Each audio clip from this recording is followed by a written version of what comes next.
بسم اللہ الرحمن الرحیم ایاک نعبد و ایاک نستعین. جناب فخر امام صاحب, جمشید چیمہ صاحب, فیڈرل اور پروونشل منسٹرز, ممبر پارلیمنٹس اور پاکستان کی جو ریڑھ کی ہڈی میرے کسان,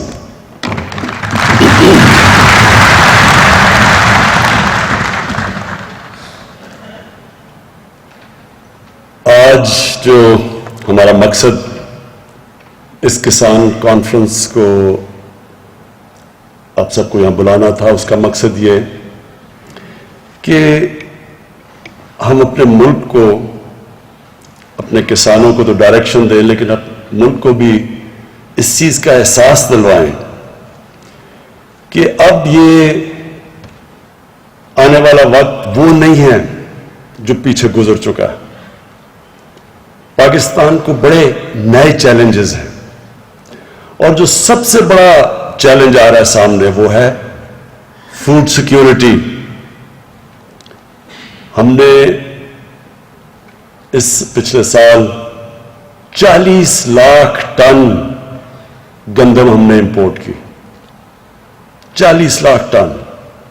اس کا خرچہ جو ہمیں فورن ایکسچینج میں دینا پڑا وہ اس ملک میں جو پہلی ڈالرز کی کمی ہے, تو وہ سوچیں کہ اگر ہم اسی طرح چلتے رہے, آبادی ہماری تیزی سے بڑھ رہی ہے, آپ کو پتا ہے بچوں میں تو ماشاءاللہ ہم خود کفیل ہیں, اور جس ریٹ پہ ہماری آبادی بڑھ رہی ہے ابھی سے ہمیں تیاری کرنی چاہیے کہ یہ اگلے 5 سال 10 سال 15 سال ہم کیسے اپنی آبادی کے لیے اناج پیدا کریں گے.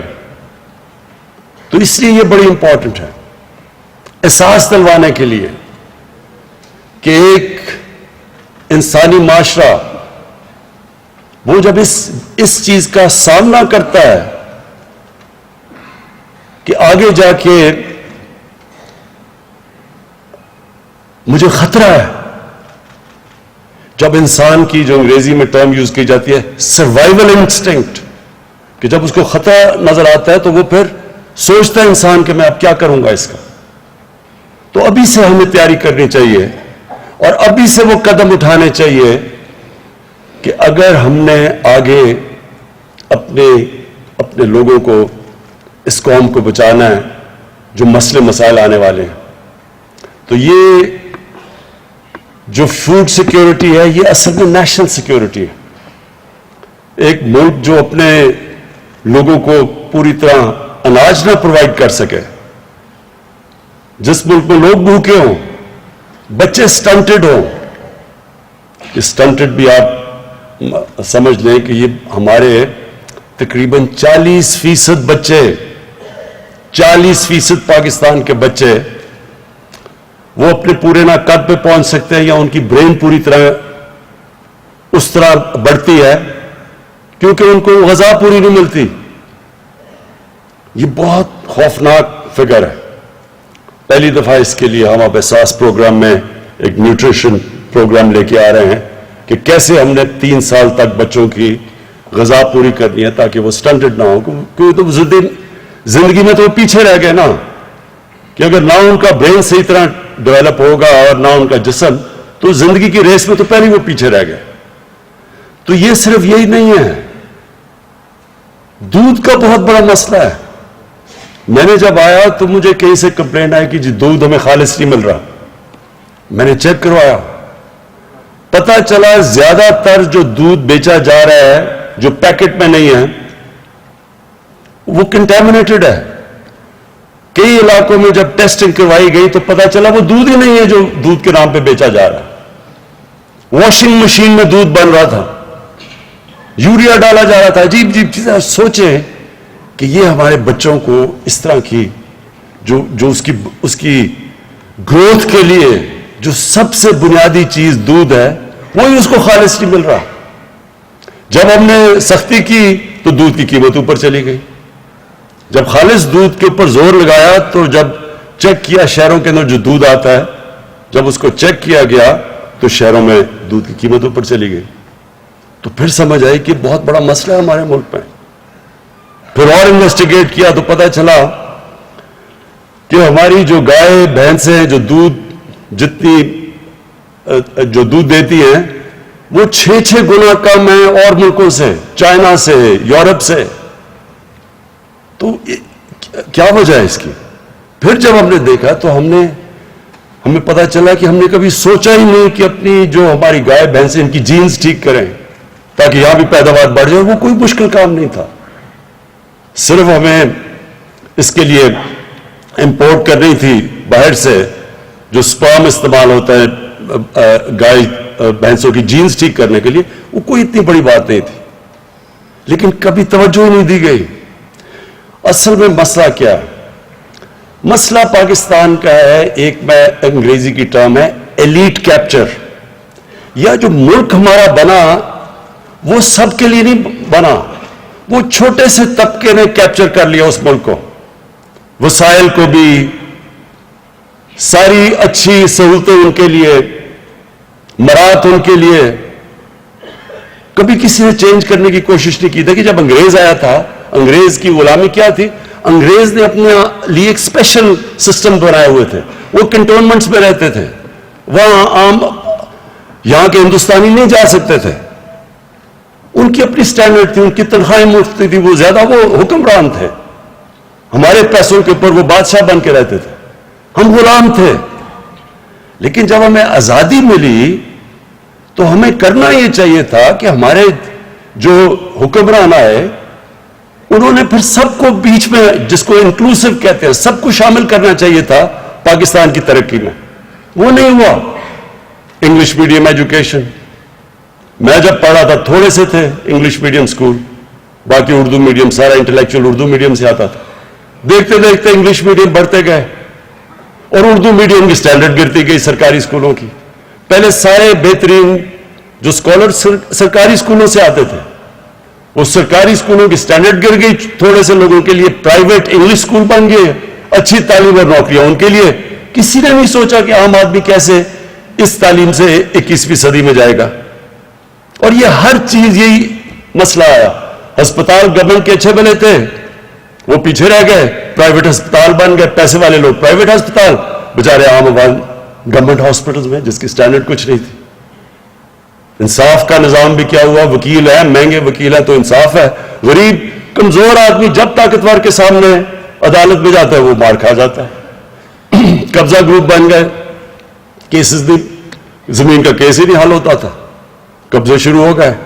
ہر جگہ کمزور آدمی نے مار کھائی, پیچھے رہ گیا. تھوڑے سے لوگ اوپر چلے گئے, اچھی نوکری تھوڑی سی ایلیٹ کے لیے. تو جو ہماری زراعت تھی ادھر بھی یہی ہوا. اصل تو زیادہ تر ہمارے کسان تو چھوٹے ہیں, چھوٹی لینڈ ہولڈنگز کے, جو بڑے بھی تھے آہستہ آہستہ زمین بڑھتی وہ چھوٹی چھوٹی لینڈ ہولڈنگز ہو گئی.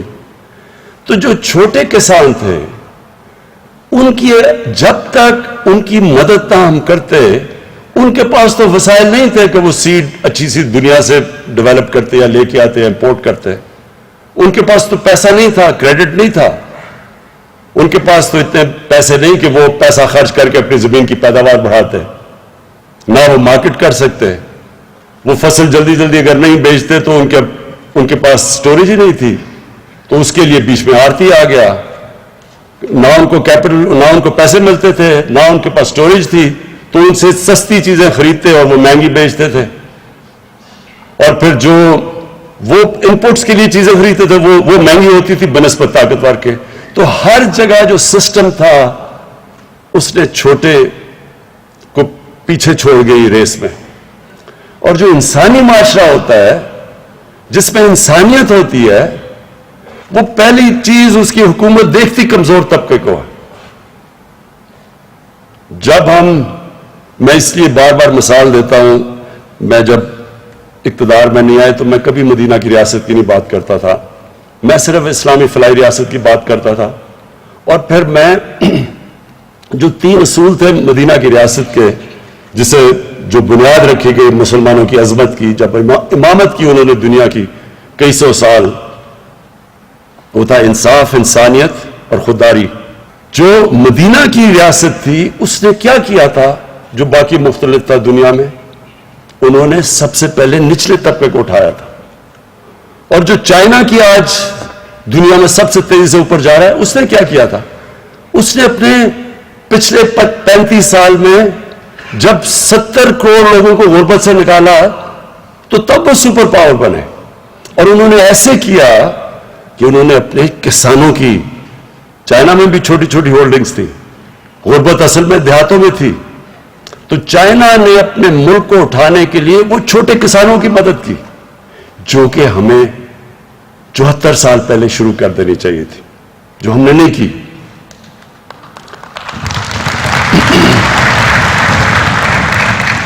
تو آج جو آپ کے سامنے پریزنٹیشن جمشید چیمہ نے کی اور منسٹر فخر امام نے آپ کے سامنے جو زراعت کے اوپر بات کی، میں صرف اس کو سم اپ کر دیتا ہوں کہ وہ ہے کیا.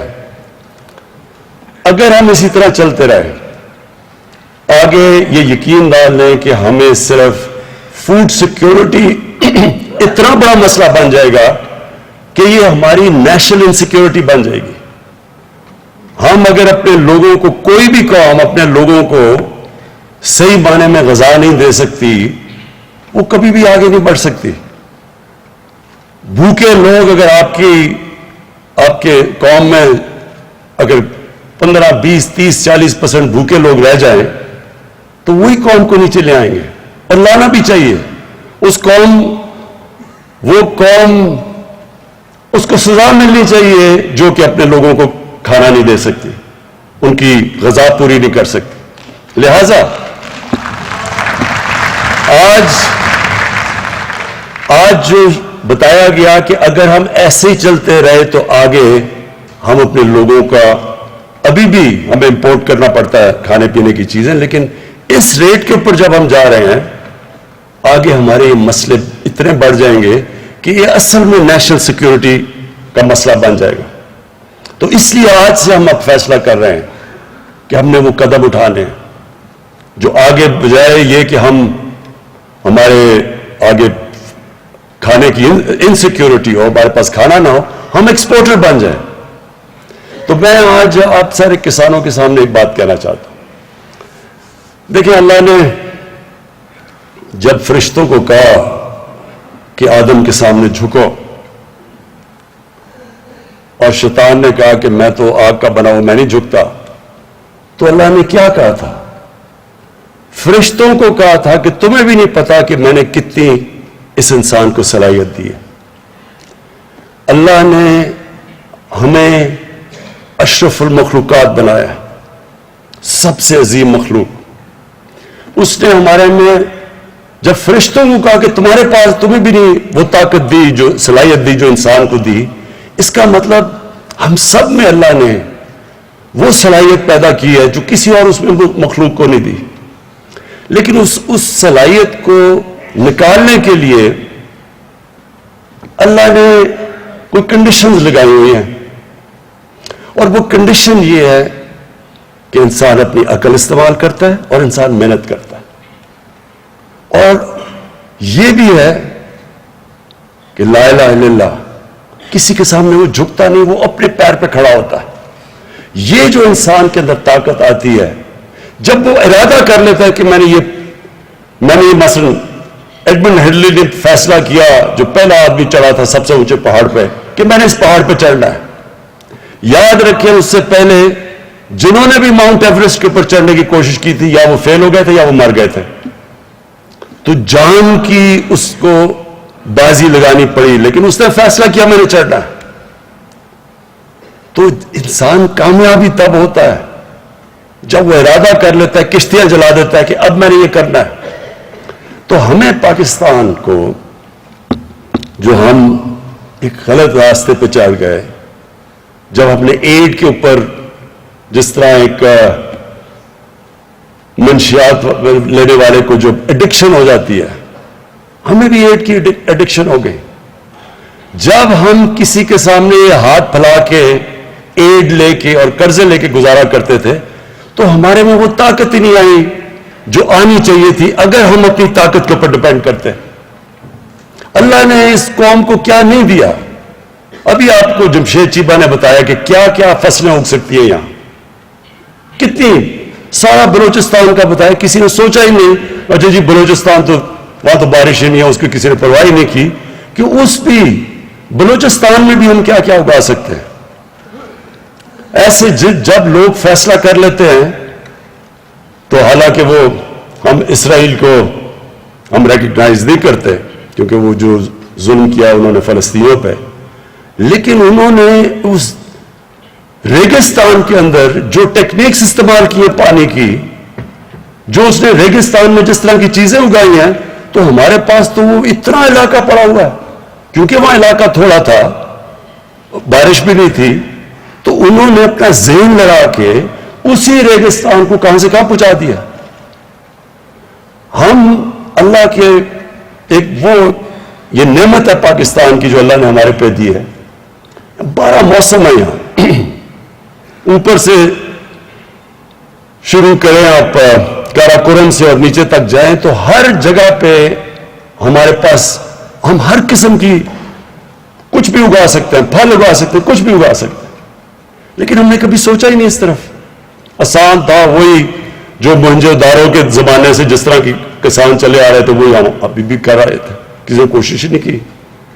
تو ہم نے جو فیصلہ کیا ہے کہ اب ہم ہر طرح یہ ارادہ کر لیا ہے کہ اب ہم نے اس ملک میں ہر قسم کسان کی مدد ہی نہیں صرف کرنی, کسان کے لیے ریسرچ کر کے اس کو بتانا ہے کہ ہر علاقے کے لیے کیا کیا چیز بہترین ہوگی. زوننگ کرنی ہے, اس کے لیے ہمیں سیڈ ڈیولپ کرنا ہے, بیج کو ڈیولپ, ریسرچ کے اوپر اب زور لگائیں گے. شروع میں ہمیں بڑا فائدہ ہے کیونکہ چائنا کے ساتھ سی پیک کے اندر ہم نے فیصلہ کیا ہے کہ سی پیک کے اندر ہم نے شامل کر لیا ہے زراعت کو, کہ ادھر کی جو ٹیکنیکس ہیں وہ ہم لے کے آئیں گے یہاں. فخر ماموں نے بتایا کہ ہندوستان میں کسان کتنے زیادہ اس کے پاس امپلیمنٹس ہیں زراعت کے, اور ہمارے پاس صرف ٹریکٹر ہے یا پتہ نہیں حال ہے. تو ہر چین تو اس میں, کیونکہ انہوں نے جب غربت کم کی تھی اپنے ملک میں تو سب سے زیادہ زور انہوں نے چھوٹے کسان کے اوپر لگایا تھا, سب سے زیادہ مدد انہوں نے چھوٹے کسان پہ کی تھی. اور جب میں چائنا گیا تھا اور ہم نے ان سے پوچھا کہ انہوں نے کیسے لوگوں کو غربت سے اٹھایا ہے, تو انہوں نے ہمیں پوری طرح بتایا کہ کیسے انہوں نے کینٹونز میں کسانوں کے پاس گئے, کیسے انہوں نے ان کی مدد کی, کس طرح انہوں نے سیڈ ڈیولپ کر کے اس کی مارکیٹ کیا اس کا, یعنی ہر سٹیج انہوں نے ہمیں بتائی. تو اصل میں جو انہوں نے دیہات میں غربت ختم ہی کی, اور آج ہمارے بھی سب سے زیادہ غربت تو دیہات میں ہے, تو وہ ہو بھی تب جب ہم خاص طور پہ کسانوں کی تو مدد کریں گے لیکن چھوٹے کسان کی مدد کریں گے, کیونکہ اس کے پاس وہ وسائل نہیں ہیں, اس کے پاس پیسے نہیں ہوتے, وہ قرضے نہیں, بینک اس کو وہ قرضے نہیں دیتے چھوٹے کسانوں کو. اس لیے ہم نے اپنے کامیاب پاکستان کے اندر جو چھوٹے کسان ہیں ان کے لیے ہم نے قرضے بھی رکھے ہیں. جو بڑا زبردست پنجاب نے شروع کیا اور وہ پختونخوا میں آئے گا کسان کارڈ, یہ ایک بڑا زبردست انیشیٹو لیا ہے. اس سے ڈائریکٹ سبسڈی جائے گی کسانوں کے پاس, یعنی کسی کے ذریعے نہیں جائے گی بلکہ ڈائریکٹ جائے گی سبسڈی. اور یہ کسان کارڈ انشاءاللہ یہ بھی ایک ایسی چیز ہوگی کہ جو ہم پوری ٹریننگ دیں گے اپنے چھوٹے کسانوں کو, وہ بھی ہم نے ایک پورا پلان بنایا ہوا کہ کیسے ہم نے لیٹسٹ ٹیکنیکس, ہمارے لوگ جائیں گے کسانوں کو مدد کریں گے, سمجھائیں گے کہ لیٹسٹ ٹیکنیکس کیا ہیں, اس کا ہم نے پورا پلان بنایا ہوا ہے. ایک منٹ نہیں, ابھی نہیں, ختم کر کے. تو میں نے جو آج اس کسان کنونشن سے جو آپ سے جو آخر میں بات کرنی تھی وہ یہ کہ ہمارے پاس زمین ہے, اور زمین ڈی آئی خان میں بڑی زمین پڑی ہے, چولستان میں خالی پڑی ہے, بلوچستان میں بہت زمین خالی پڑی ہے. کبھی قبائلی علاقے جو اب پختونخوا میں مرج ڈسٹرکٹ اس کا نام رکھتی ہے, جو ایکس فاٹ ہے, ادھر زمین پڑی ہے. وہاں ہم نے کبھی سوچا ہی نہیں, کوئی نئی ٹیکنیکس کا ہی نہیں سوچا. جس طرح اب ایک زیتون کا انقلاب آ رہا ہے ان سارے علاقوں میں. میں نے جب میں وہاں ٹریول کرتا ہوں تو میں نے اتنا زیادہ, اتنی جلدی لوگ سمجھ گئے ہیں کہ ان علاقوں میں زیتون بھی اگ سکتا ہے, وہ درخت بھی, اور اس سے ان لوگوں کو کیا فائدہ ہو سکتا ہے. تو وہ پھیلتا ایک انقلاب آ رہا ہے. یہ بالکل ٹھیک کہہ رہے ہیں جمشید چیمہ, چند سالوں کے اندر ہم آلو آئل کے ایکسپورٹر بن جائیں گے بجائے کہ ہم امپورٹ کریں.